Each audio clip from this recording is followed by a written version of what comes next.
Menurut teman-teman, apa sih yang dimaksud dengan revolusi industri 4.0 ini?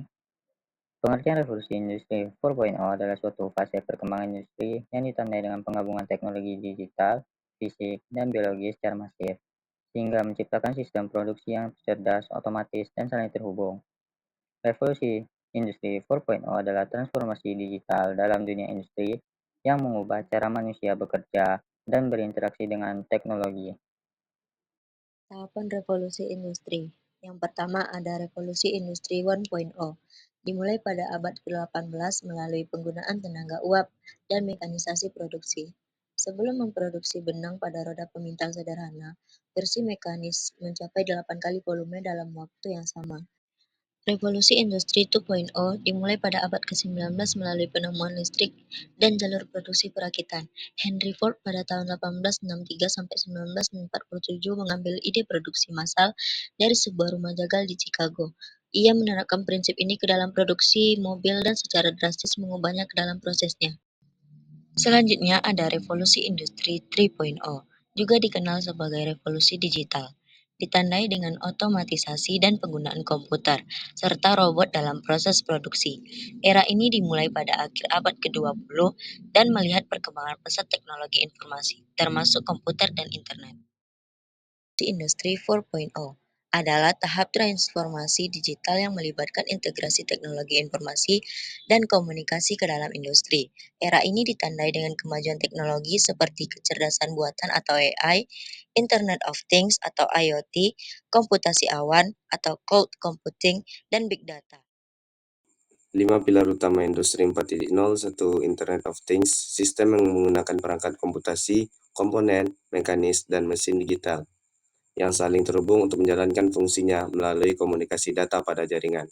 Kedua, Big Data, istilah yang menggambarkan volume besar data, baik terstruktur maupun tidak terstruktur, yang dapat dianalisis oleh pengambilan keputusan yang lebih baik dan strategis bisnis yang lebih efektif. 3. Artificial Intelligence, teknologi komputer atau mesin yang memiliki kecerdasan mirip manusia dan dapat diatur sesuai dengan keinginan manusia. Contohnya, chatbot dan pengenalan wajah.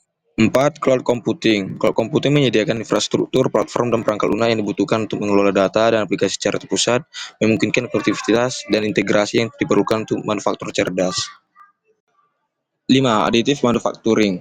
Proses ini melibatkan pembuatan objek 3 dimensi dengan menambahkan material lapis demi lapis berdasarkan desain digital yang dibuat menggunakan perangkat lunak CAD atau Computer Aided Design. Baiklah, selanjutnya saya akan menjelaskan penerapan dan manfaat masing-masing pilar, yaitu yang pertama,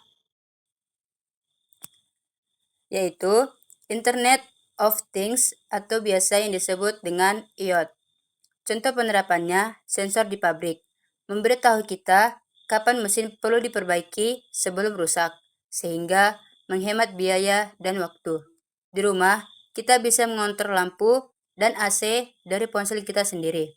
Manfaatnya, IoT lebih efisien, hemat biaya, prediksi masalah lebih akurat, keputusan bisnis lebih tepat, dan hidup lebih nyaman dan aman. Yang kedua itu ada Big Data. Contoh penerapan yaitu toko online, menganalisis data pembelianmu untuk merekomendasikan produk yang mungkin kamu sukai. Pabrik menganalisis data dari mesin untuk meningkatkan efisiensi produksi. Manfaatnya, keputusan bisnis yang lebih tepat, prediksi tren pasar yang akurat, inovasi produk yang lebih baik, dan pemahaman yang lebih mendalam tentang pelanggan. Yang ketiga, ada Artificial Intelligence atau yang biasa disebut AI. Contoh penerapan chatbot yang membantu menjawab pertanyaan pelanggan. Sistem AI yang mendeteksi cacat pada produk di pabrik.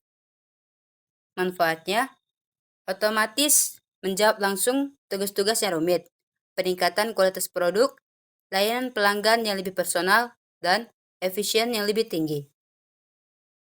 Yang keempat ada cloud computing atau komputasi awan.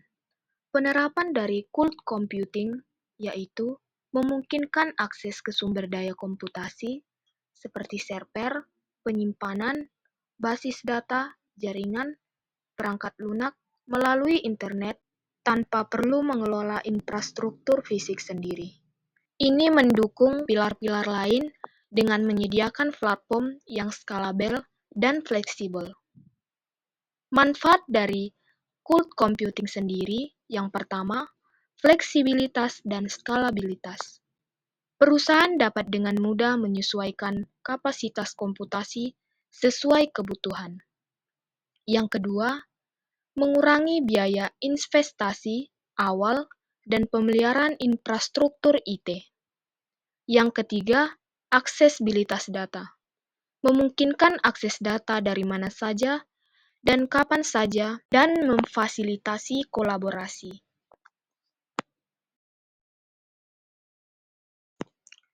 Yang kelima, ada additive manufacturing atau percetakan 3D. Penerapan dari additive manufacturing atau percetakan 3D yaitu memungkinkan pembuatan objek 3 dimensi dari model digital. Ini merevolusikan proses desain dan produksi. Memungkinkan prototipe cepat dan produksi bagian yang kompleks atau disesuaikan. Manfaat dari additive manufacturing sendiri, yang pertama, mempercepat siklus pengembangan produk. Yang kedua, memungkinkan produksi barang yang sangat disesuaikan dengan biaya efisien. Yang ketiga, mengurangi limbah material dibandingkan metode manufaktur tradisional.